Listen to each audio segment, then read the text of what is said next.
আসসালামু আলাইকুম। আমি সুরাইয়া হ্যান্ডিক্রাফট পেজ থেকে বলছি। আজকে কিছু কাজ নিয়ে আপনাদের সামনে হাজির হলাম। এগুলো একজনেরই অর্ডার ছিল। এগুলো কাজ ছিল ২.৫ বছর বাচ্চার জন্য। ৩টায় হাতের কাজ এবং ৩টায় শুধু প্রিন্টের জামায় ডিজাইন করে দেওয়া এবং তাদের পছন্দ অনুযায়ী কাজগুলো করা হয়েছে এবং এগুলো শেয়ার করব আজকে আপনাদের সাথে কী ডিজাইন দিয়ে তৈরি করলাম। আপনারা চাইলে আপনাদের বাচ্চাদেরকে এভাবে ডিজাইন করে জামা বানিয়ে পরাতে পারেন। প্রথমেই দেখাচ্ছি প্রিন্টের ফ্রকগুলো।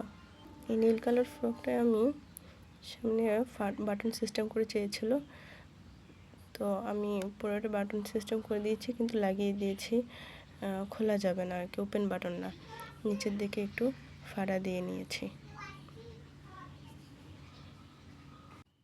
এবং লাল কালারের পাইপিং দিয়ে ডিজাইন করে দিয়েছি। দেখতে সামনাসামনি মাশাআল্লাহ অনেক সুন্দর লাগে।